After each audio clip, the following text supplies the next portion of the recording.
नमस्कार मित्रांनो. शुभविवाह मालिकेच्या आजच्या भागामध्ये अभिजितला बांधून ठेवलेलं असतं आणि तो जवळजवळ बेशुद्ध असतो. त्याच वेळेला एक रागिणीचा माणूस हा त्याच्या हातामध्ये सुई टोचतो त्याचं रक्त घेण्यासाठी. तेव्हा तो हालचाल करण्याचा प्रयत्न करत असतो. तेव्हा तो माणूस म्हणतो की 1 मिनिट, हालचाल अजिबात करू नको, रक्त घेतंय तुझं, नाहीतर सुई तुटेल आणि त्याचा जास्त त्रास तुला होईल. त्यापेक्षा हालचाल करू नको, शांत राहा, असं म्हणून तो आता त्याचं रक्त घेत असतो. अभिजित आता आई ग असं ओरडत असतो, कारण त्या बिचाऱ्याला खूपच वेदना होत असतात. त्यानंतर मग रागिनी म्हणत असते की काढ, याचं रक्त काढ आणि लवकरात लवकर मला समजू दे हा कोण आहे तो. याला जिवंत ठेवणं हे माझ्यासाठी खूप रिस्की आहे, असं ती बोलत असते. त्यानंतर मग आता अभिजितला ती म्हणत असते की तुला वाटलं की तू इथे राहशील, तू सगळं काही व्यवस्थित करू शकशील, पण नाही. सिग्नेचर तर तू योग्य करण्याचा प्रयत्न केलास आणि सिग्नेचर अभिजितबरोबर मॅच पण केलीस तू, परंतु तू एक गोष्ट विसरलास की तुला सिग्नेचर करता आली तरी अभिजितचं रक्त तुला कसं जमणार आहे. अभिजितचं रक्त जर वेगळं असेल आणि तुझं रक्त वेगळं असेल तर त्यावेळेला तर तू कॅच केला जाशीलच ना की तू कोण आहेस म्हणून. त्यामुळेच मी हा प्लॅन आखला की अभिजितचं रक्त तर मला माहीत आहे, त्यामुळे तू जितका सगळा प्रयत्न करशील हे सगळं करण्याचा तितका पकडला जाशील. त्यामुळे किती काय झालं तरीही तुला आता मी रक्तावरून तपासणार. तेव्हा मग तो सांगतो की मॅडम, याचं रक्त घेऊन झालेलं आहे. तेव्हा ती म्हणते की ठीक आहे, आता हे रक्त लॅबमध्ये पाठव टेस्टसाठी आणि लवकरात लवकर याचे रिपोर्ट्स आले पाहिजेत, हे लक्षात घे, असं आता ती त्याला सांगत असते. आणि नंतर मग रागिनी म्हणते की याचा आता मला बंदोबस्त करायचाच आहे, जा लवकर हे टेस्टसाठी रिपोर्ट पाठव, असं म्हणून आता हे सगळं करून ती त्याला जायला सांगते. अभिजित आता घाबरलेला असतो, काय करायचं हे त्याला काहीच कळत नसतं. आणि जेव्हा रागिनीचा प्लॅन त्याला समजतो तेव्हा त्याला टेन्शन येऊ लागतं. आणि नंतर तो माणूस तिथून निघून गेल्यावर रागिनी म्हणायला लागते की अभिजित, आता बघ, आता मी तुझं काय करणार आहे ते. जर तुला मारलं तर त्याचा सगळा जो काही बंदोबस्त आहे तो माझ्यावर येणार आणि मीच तुला मारलं हे लक्षात येणार सगळ्यांच्या. आता सगळ्यांच्या जीवावर तू राज्य करतोयस, बरोबर ना? म्हणजे तू अभिजित आहेस हे सगळ्यांना तू दाखवून देतोस, परंतु तुला एक गोष्ट कळत नाही आहे की मी रागिनी आहे, मी काहीही करू शकते. आता बघ मी काय करते ते. भूमी इथे रिक्षा शोधत असते, परंतु एकही रिक्षावाला थांबायला तयार नसतो. ती म्हणते की काय आहे, मला घाईघाईत रिक्षा हवी आणि एकही रिक्षा थांबत नाही आहे. ती वैतागलेली असते. नंतर मग रागिनीला अभिजित विचारतो की आई, काय करतेस तू? तेव्हा मग ती म्हणते की नाटकं करायची नाहीत, मी तुला काय सांगितलं, आई म्हणून हाक मारू नकोस. तू अभिजित नाही आहेस माझा, हे मला चांगलंच माहिती आहे, पण ते तू एक्सेप्ट करायलाच तयार नाही आहेस. तेव्हा मग आता तो म्हणतो की पण तू काय करणार आहेस. तेव्हा मग ती म्हणते की आता हे हेडफोन्स आहेत ना, ते तुझ्या कानात मी लावणार आणि हे हेडफोन्स तुझ्या कानात लावल्यावर दणदणीत लाऊड म्युझिक वाजवणार मी आणि मग त्याने तुझ्या कानाचे पडदे फाटले पाहिजेत आणि त्याने तुला त्रास होणार. त्या आवाजाचा डेसिबल जास्त असल्यामुळे त्याने तुला त्रास होणार आणि त्याने तुझा हार्ट फेल होणार. आले लक्षात? त्यामुळे काही झालं तरीही आता मी तुला मारणारच. तू जिवंत असू देत, अभिजित खरा असू दे किंवा नसू दे, मला तुझी काही गरज नाही आहे, त्यामुळे तू या सगळ्या गोष्टींपासून लांबच राहा, असं मला वाटतं. तेव्हा मग तो म्हणायला लागतो की आई, प्लीज असं करू नकोस ना, प्लीज, अगं तुझ्या अभिजितचा अशा प्रकारे असं नको मारूस तू. तेव्हा मग रागिनी हसायला लागते आणि म्हणते की का का आता बोबडी वळली का तुझी? आता मी अजिबातच तुझ्यावर गय करणार नाही आहे. तुझं हे जे काही खरं रूप आहे ना, हे रूप मी लवकरात लवकर तुला सगळ्यांसमोर एक्सपोज करणार, म्हणजे करणारच. तेव्हा तू मेलास काय किंवा जिवंत राहिल्यास काय, मला काही फरक पडणार नाही. वाजू दे अगदी मोठ्या आवाजामध्ये गाणं, तसंही तुला काय हे सगळं एक्सेप्ट करायचंच नाही आहे आणि मी तुला किती संधी दिली. मला सांग, शेवटचं सांग, आता तू कोण आहेस नक्की, तुझी ओळख काय? जरी डिट्टो अभिजितसारखा दिसत असलास तरीही मला तू अजून ओळखत नाही आहे की मी रागिनी काय करू शकते. जर माझा अभिजित खरा होता त्याने बरोबर ओळखलं असतं की जर आईला खोटं बोललं त्याचा राग येतो. मग आता बघ मी तुझं काय करते. तेव्हा मग तो म्हणतो की आई असं नको करूस. तेव्हा ती म्हणते की सांग, शेवटची इच्छा सांग तुझी काय. हां, मी मरता मरता तुझी ती पूर्ण करेन, नाही करेन नाही माहिती मला, परंतु तू सांग तुझी शेवटची इच्छा काय असेल ती सांग, मी ना ती नक्की पूर्ण करण्याचा प्रयत्न करेन. असं बोलत असताना तो म्हणतो की अगं आई असं नको करूस, अगं मी तुझा मुलगा आहे, प्लीज असं मला मारण्याचा प्रयत्न करू नकोस. आई मला मरायचं नाही आहे गं आई, असं तो तिला सांगत असतो. परंतु नराधम रागिनी काहीच ऐकायला तयार नसते. ती इतकी आगाऊ असते की ती ह्या सगळ्या गोष्टी अभिजितच्या ऐकून पण घेत नाही. त्याच्या कानामध्ये ती हेडफोन्स घालते आणि जोरजोरात आता म्युझिक वाजवायला सुरुवात करते. तो म्हणतो की आई प्लीज नको नको.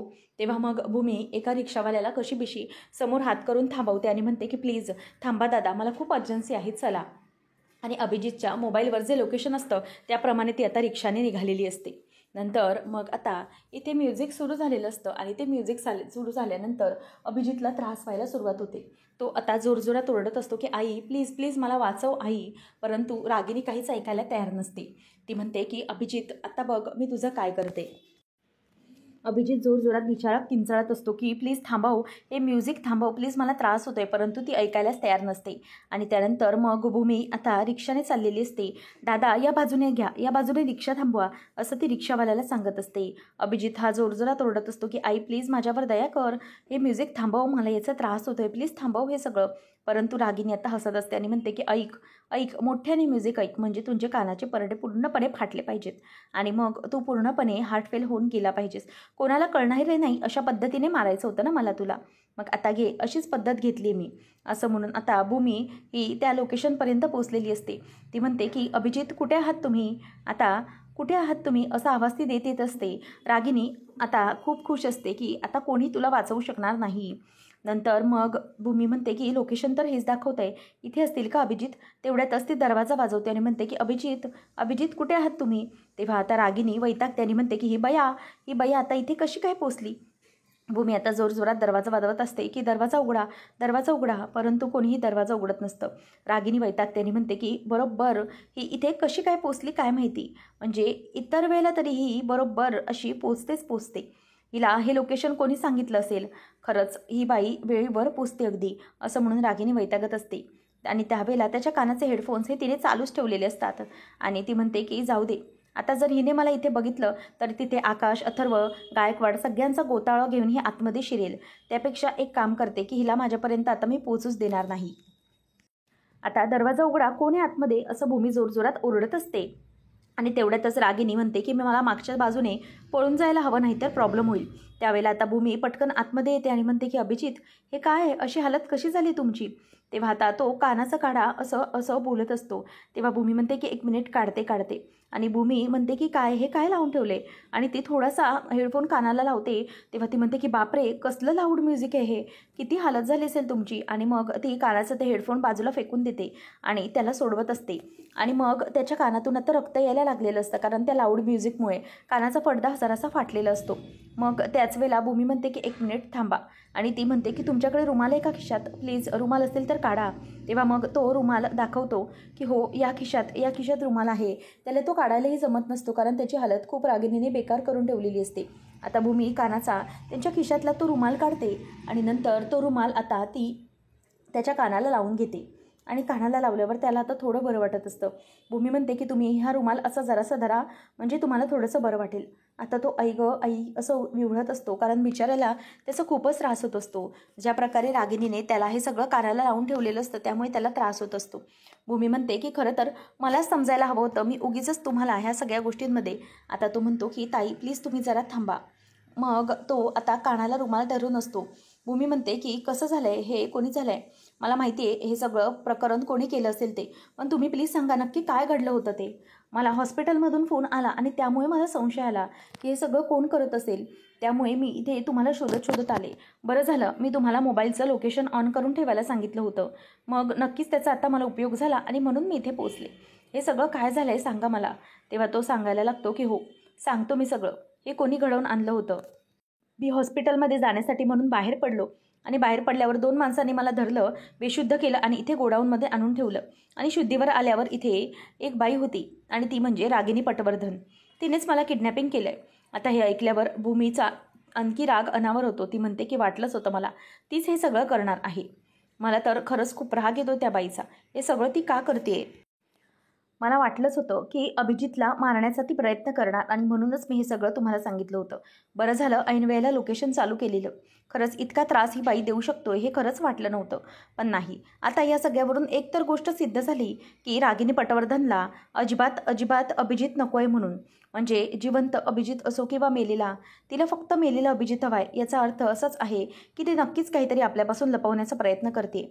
तेव्हा मग तो म्हणतो की हो त्या बाईने खरंच खूप त्रास दिला आहे, तिच्यासाठी अभिजित जिवंत राहणं धोक्याचं आहे असं ती सांगत होती. मला तर वाटतंय की हे सगळं ती मुद्दाम करते, तिला अभिजित तिच्या आयुष्यातच नको आहे. ती हे सगळं लपवण्याचा अर्थ म्हणजे काहीतरी नक्कीच असं आहे की जे लपवलं पाहिजे. तेव्हा मग आता भूमी म्हणते की चला तुम्ही पहिले डॉक्टरकडे चला, आपण हे सगळं कान दाखवूया आणि काय नक्की झालं आहे का ते बघूया. आता रागिनी पळत पळत बाहेर गोडाऊनच्या निघालेली असते आणि ती बाहेर येऊन थांबते आणि म्हणते की नशीब मला कोणी इथे बघितलं नाही. जर मला आकाश किंवा कोणी जर इथे पाहिलं असतं तर मग त्यांना संशय आलाच असता की हे सगळं मी घडवून आणलं आहे म्हणून. खरं तर या सगळ्यामुळे मला खूप त्रास होतोय. ते अभिजितला मारण्याचा प्रयत्न केला परंतु तेवढ्यातच ती भूमी तिथे तडमडली. आता काय करणार आहे कोणास ठाऊक. ते अभिजितला नक्कीच वाचवणार ती, पण नाही काय केले तरी मला आता त्याचे ब्लड रिपोर्ट तर मिळतील ना. रक्तगट तर चेक केला आहे मी त्याचा. आता त्याच्यावरून मला नक्कीच समजू शकेल की हा नक्की अभिजित आहे की खोटा अभिजित आहे, दुसरा कोणी तोतया आहे. या सगळ्या गोष्टींवरून मला नक्कीच समजेल. रागिनी आता माणसाला फोन लावून विचारते की काय झालं, ते ब्लड टेस्ट आणि ते सिग्नेचरचे रिपोर्ट कधीपर्यंत येणार आहेत, काही आयडिया आहे का. तेव्हा तो माणूस म्हणतो की मॅडम हो, मी रिपोर्टसाठी पाठवले आहेत ब्लड टेस्ट वगैरे, दुपारपर्यंत तुमचे रिपोर्ट्स येऊन जातील, दुपारी तुम्हाला सगळं काही समजेल. हे ऐकून आता रागिनी खूप खुश होते आणि म्हणते की वा, फायनली आता ती वेळ येणार आहे. त्या नकली अभिजितचं सगळं कारस्थान आता माझ्यासमोर येणार. बघूया नक्की काय करतोय ते. आणि जर खरंच तो खरा असेल तरीही त्याला मला जिवंत ठेवणं हे रिस्कीच आहे. आणि जर तो तोतया असेल तर त्या तोतयाची माझ्या घरातली ही शेवटची दुपार असणार आहे. त्याला कायमचं मी घरातून बाहेर काढणार याच्यामार्फत असं ती बोलत असते. आता अभिजित हॉस्पिटलमधून भूमी बरोबर बाहेर पडतो आणि भूमी ते सगळे रिपोर्ट्स वाचत असते आणि प्रिस्क्रिप्शन वाचत म्हणते की थँक गॉड तुमच्या कानाला फार काही इजा झाली नाही. कानाच्या पडद्याला थोडी इजा झाली त्यामुळे ते रक्त येत होतं, परंतु डॉक्टरांनी सांगितलं आहे की ते लवकरच बरं होईल. आणि हो, तुम्हाला ही गोळी घ्यायची आहे आणि या गोळीमुळे तुमचं हे दुखण्याचं प्रमाण आहे ना ते थोडंफार पेन कमी नक्कीच होईल. सगळं काही व्यवस्थित होईल, नका काळजी करू. त्यावेळेला मग आता तो म्हणत असतो की सगळं काही व्यवस्थित आहे ना आईचं. तेव्हा भूमी म्हणते की हो सगळं नीट आहे, परंतु अभिजित मला खरंच अशी कल्पना नव्हती की हे सगळं आत्या इतक्या थराला जाऊन करतील. मला खरंच आता त्यांची खूप चीड येते. म्हणजे त्यांनी हे सगळं कशाला करायला हवं होतं. जीव घेणे म्हणजे त्यांचं एक साधं काम झालं आहे. तुम्हाला इतका त्रास होतो आहे, खरंच मला याचं खूप वाईट वाटतं आहे की माझ्यामुळे तुमच्यावरती ही वेळ आली. कळत नकळत का होईना परंतु माझ्यामुळेच रागिनी आत्याने तुमच्यावर अशा प्रकारे हल्ला करण्याचा प्रयत्न केला होता. खरंच मला माफ करा, माझी चूक झाली. तुम्ही हवं तर या सगळ्या कामातून बाजूला होऊ शकता. मी तुमच्या आईचं ऑपरेशनसाठी तुम्हाला ही डील दिली होती, परंतु आत्ता मला असं वाटतं आहे की खरंच माझी खूप मोठी चूक झाली. हां, रागिनी आत्या तुम्हाला नक्कीच कधी ना कधीतरी स्वीकारतील. आपण त्यांच्यासमोर जे पुरावे सादर करू ना त्यावरून ते एक दिवस नक्कीच तुम्हाला स्वीकारतील. मग आपल्याला त्यांचं पुढचं सगळं प्लॅनिंग कळेल. असाच माझा खरं तर हेतू होता, परंतु ते काही साध्य होत नाही आहे. कारण रागिनी आत्या तुम्हाला मानायलाच तयार नाहीत अभिजित, आणि त्यामुळे ते तुमचा जीव घ्यायला लागल्यात. त्यामुळे प्लीज मला माफ करा. हे सगळं खरं तर माझ्यामुळे झालं, खरं तर सॉरी. तेव्हा मग तो म्हणतो की अहो भूमिताई असं काय करताय तुम्ही, प्लीज माझ्यासमोर असं हात वगैरे जोडू नका, बरोबर दिसत नाही ते. आणि तुम्हाला माहीत होतं का की ती रागिनी पटवर्धन हे सगळं करणार आहे. तेव्हा मग ती म्हणते की हो, मला असं वाटलं होतं की ती असं काही करणार नाही, निदान अभिजितबरोबर म्हणजे तिच्या मुलाबरोबर तरी नाही. परंतु नाही, ती बाई खूप विक्षिप्त आहे. ती कोणाबरोबरही नातं निभावू शकत नाही हे आत्ता समजलं आहे. ती स्वतःच्या पोटच्या मुलालाही मारायला कमी करत नाही. तेव्हा अभिजित म्हणतो की याच्यावरून तर आपल्या एक गोष्ट सिद्ध झाली की नक्कीच त्या अभिजितला रागिनीबद्दल असं काहीतरी माहिती आहे ना, त्यामुळे ती प्रॉब्लेममध्ये येऊ शकते आणि म्हणूनच हे सगळं झालं आहे.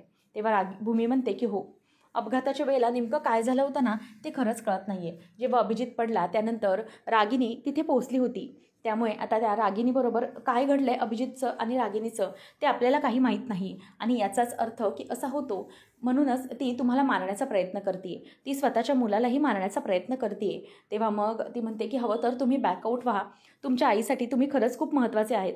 जर तुम्हाला काही झालं असतं आज तर मी तुमच्या आईला हॉस्पिटलमध्ये काही तोंड दाखवलं असतं. त्यामुळे तुम्ही एक काम करा, तुम्ही बॅकआउट व्हा या प्लॅनिंगमधून. मी नक्कीच काहीतरी तिथे सांगेन, प्लीज तुम्ही ह्याच्यात नका राहू. तुम्हाला तुमची आई खूप गरजेची आहे, तसेही तुमच्या आईलाही तुम्ही महत्त्वाचे आहात ना. तेव्हा मग तो म्हणतो की नाही ताई, असं नाही. तुम्हाला कळतं आहे की तुम्हाला या सगळ्याचा त्रास होतो आहे. माझ्या आईच्या ऑपरेशनसाठी तुम्ही हे सगळं करताय, खरं तर मी तुमचे खूप उपकार मानतो. तेव्हा ती म्हणते की उपकाराची भाषा करू नका दादा, हवं तर तुम्ही प्लॅनच्या मागे जा, काहीच प्रॉब्लेम नाही. वर खर्च मी तुम्हाला 5 लाख रुपये पण देईल आईच्या ऑपरेशननंतर. परंतु तुम्हाला असा त्रास झाला, जर तुम्हाला काही झालं तर मग तुमच्या आईचं काय होईल याचीच भीती वाटते. आणि कुठल्याही आईला तिचं मूल हे खूप जास्त महत्त्वाचं असतं. त्यामुळे मला या कुठल्याही प्रकारे असा त्रास तुम्हाला होऊन द्यायचा नाही. त्यामुळे प्लीज आपण मागेच राहूया. तेव्हा तो म्हणतो की नाही ताई, मी अजिबात मागे हटणार नाही. आता काही झालं तरी तुम्ही आणि मी मिळून रागिनी पटवर्धनला एक्सपोज करायचंच, असं ते दोघंजणही ठरवतात. रागिनी आता गाडीतून बाहेर उतरत असताना भूमी तिच्या गाडीची जे दरवाजा असतो तो थांबवत असते. रागिनी म्हणते की काय हे सगळं कशासाठी करतेस? तेव्हा ती गाडीची काच उघडते आणि म्हणते की का कशासाठी म्हणजे काय? तुम्ही कुठे गेला होतात? तेव्हा मग ती म्हणते की कुठे गेला होतात म्हणजे तुझा काय संबंध आहे याच्याशी? ती म्हणते संबंध आहे. तेव्हा ती म्हणते ऑफिस. मग ती म्हणते की ऑफिस? भूमी म्हणते ऑफिसमध्ये तुम्ही नव्हतात, मी चौकशी केली आहे पूर्ण. मग रागिनी म्हणते पुढचं ऐकून घे. ऑफिसच्या बाहेर माझं महत्त्वाचं काम होतं, एका क्लायंटबरोबर मीटिंग होती, तिथे गेले होते. भूमी म्हणते की कोणत्या क्लायंटबरोबर मीटिंग होती? तेव्हा रागिनी म्हणते की हे बघ, तुला कोणत्याही प्रश्नांची उत्तरे द्यायला मी बांधील नाही आहे. लक्षात आलं आहे? ते ऑफिस तुझं नाही आहे आणि घरही तुझं नाही आहे. तेव्हा ती म्हणते की ऑफिस आणि या घर दोघांचीही मी मालकीन आहे. आलं का लक्षात? किती काय झालं तरीही तू मला अडवू शकत नाही. तेव्हा भूमी म्हणते की अच्छा, म्हणजे तुम्ही काय करायला गेला होतात, कुठे करायला गेला होतात हे तुम्हाला आम्ही विचारायचं पण नाही. कुठे गेला होतात ना हे चांगलंच माहिती आहे मला. तुम्ही हे जे काही वागताय ना, त्यामुळे तुमचा हा जो काही खरा चेहरा आहे ना, लवकरात लवकर सगळ्यांसमोर आणेनच नाही. तेव्हा मग रागिनी म्हणते की हे बघ, मी आकाशची आत्या आहे, त्यामुळे माझ्याशी सांभाळून बोलायचं. तेव्हा मग ती हसायला लागते आणि बाहेर पडते. भूमी म्हणते की काय काय बोललात तुम्ही, आत्या आकाशची? तेव्हा रागिनी म्हणते की का आणखी 4 माणसांना इथे माझ्याबद्दल जाब विचारायला उभं करणार आहेस का मला? तेव्हा मग ती म्हणते की नाही, अहो आत्या, तुम्हाला जाब फक्त या घरात विचारण्याची हिंमत माझ्यातच आहे, बाकी कोणीही हिंमत करू शकत नाही. लक्षात ठेवा, कारण तुमचं कारस्थान आहे ना, ते मी व्यवस्थित अगदी बरोबर समजते. मग रागिनी म्हणते की ठीक आहे, मग आता तुला काय बोलायचं आहे? तेव्हा भूमी म्हणते की अभिजितला मारण्याचा प्रयत्न करत होतात ना तुम्ही? तेव्हा ती म्हणते की बाई काय बोलतेस काय, तुला तरी कळतंय का? तेव्हा भूमी म्हणते की नका नाटकं करू.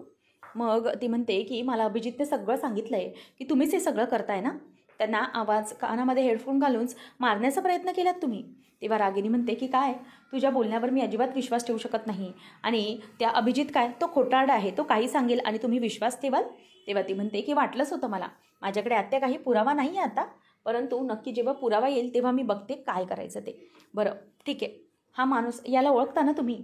दीपक नाव आहे ना त्याचं, तुमच्यासाठी काम करतो ना तो, बरोबर? आणि हा माणूस काय काय करू शकतो हे तुम्हालाही माहिती आहे, आणि हा माणूस तुमच्यासाठी काम करतोय, बरोबर की नाही? तेव्हा आता रागिनी गप्प होते आणि विचार करते की या भूमीजवळ या दीपकची माहिती फोटो आलाच कसा? आणि ती म्हणते की काय देऊ काय याचा नंबर मी तुम्हाला? तेव्हा रागिनीला गप्प बसलेलं पाहून भूमी म्हणते की काय आत्या, बोबडी वळली वाटतं तुमची, म्हणजे आता पुढे काय करायचं याचं सगळं प्लॅनिंग करायला सुरुवात केली वाटतं तुम्ही. तेव्हा भूमी म्हणते की हे बघा, मला माहीत पडलं आहे की तुम्ही आता पूर्ण घाबरला आहेत, बरोबर ना? रागिनी म्हणते की असं काही नाही आहे, मी या माणसाला ओळखत नाही. भूमी म्हणते की ओळखता, अगदी व्यवस्थित ओळखता, कारण आत्ताची सगळी कामं ही तुम्ही याच्याचकडून करून घेतलीत, बरोबर ना? परंतु लक्षात ठेवा, जर हा माणूस सापडला गेला ना, तर मात्र तुम्हाला लवकरात लवकर मी एक्सपोज करणार म्हणजे करणारच. तेव्हा रागिनी म्हणायला लागते की हे बघ, जे काही बोलायचं आहे ना ते नीट बोल, माझ्यावर नसते आरोप लावू नकोस, असं आता ती म्हणत असते. त्याच वेळेला मग रागिनी ही गपचूप उभी असते आणि म्हणते की बापरे, आता ही काय करणार आहे बया, काय माहिती. भूमी जाता जाता म्हणते की हे बघा, आता घटस्थापनेपासून ते दसऱ्यापर्यंत तुमच्या सगळ्या गुन्ह्यांचा मी पर्दाफाश करणार म्हणजे करणारच. तुमचं हे सत्य आहे ना, मी सगळ्यांसमोर आणणारच आहे, त्याशिवाय तुम्हाला मी अजिबात सोडणार नाही, अशी रागिनीला भूमी धमकी देते आणि बाजूला येते. आता रागिनी तिथल्या तिथेच गप्प उभी असते. आता या दीपकबद्दल काय करू याचा विचार तिच्या डोक्यामध्ये आत्ता यायला लागतो. भूमी मनातल्या मनातच विचार करते की मला वाटलंच होतं, रागिनी आत्यांना या दीपकबद्दल माहिती सांगितली तर त्या नक्कीच सवताळतील आणि टेन्शन घ्यायला लागतील, आणि त्यांच्या डोक्यात आता हे भूत भरलं असणार की जर हा सापडला तर मी मेले म्हणूनच त्या आता एक काम करतील की आता ह्या दीपकला सोडवण्यासाठी काहीतरी करतील, आणि त्याला तिथून हलवत असतानाच दीपक पकडला जाईल. हा ट्रॅप आहे, गायकवाड सरांनी मला बरोबर सांगितलं होतं, असं भूमी म्हणत असते. आणि जेव्हा त्या दीपकची लोकेशन चेंज होईल तेव्हा मात्र पोलीस त्याला अलगद पकडतील, आणि ह्या सगळ्यामुळे भूमी आता खूपच खुश असते. पुढच्या भागात आपण पाहणार आहोत की भूमी म्हणत असते की आपण चौघी आता उभे राहणार आहोत, आणि चौघींपैकी जो कोणी कापूर जास्त वेळ जळता कापूर हातावरती धरेल तीच व्यक्ती हे देवीची पूजा करेल, हे आता मान्यता झालेली आहे. त्यामुळे आता हे सगळं करायचं आहे. आकाश आता सगळ्यांना कापूर देत असतो आणि प्रत्येकीच्या हातावरती आता जळता कापूर असतो, आणि जेव्हा जळता कापूर हातावर घेतला जातो तेव्हा सगळ्यात पहिले मानसी आणि पौर्णिमा दोघीजणीही तो जळता कापूर आता खाली ताटात टाकतात, कारण त्यांना ते जळणं असतं, ती आग ती सहन होत नाही. मग आता शेवटी भूमी आणि रागिनी राहिलेले असतात. भूमी आणि रागिनी दोघींनीही हातामध्ये जळता कापूर आता धरलेला असतो आणि तो कापूर जेव्हा भूमीने धरलेला असतो त्यावेळेला भूमी फक्त डोळे बंद करून देवी आईची हाक मारत असते, योगेश्वरी देवीची जागर करत असते. परंतु इथे भूमीला बघत रागिनीला त्रास व्हायला लागलेला असतो. आता नेमकं पुढे काय करणार, या परीक्षेत भूमी जिंकणार हे नक्कीच. ते कसे हे आपल्याला पुढच्या भागात पाहायला मिळेल. अशाच मालिकांच्या अपडेटसाठी आताच आपल्या चॅनलला सबस्क्राईब नक्कीच करा. धन्यवाद.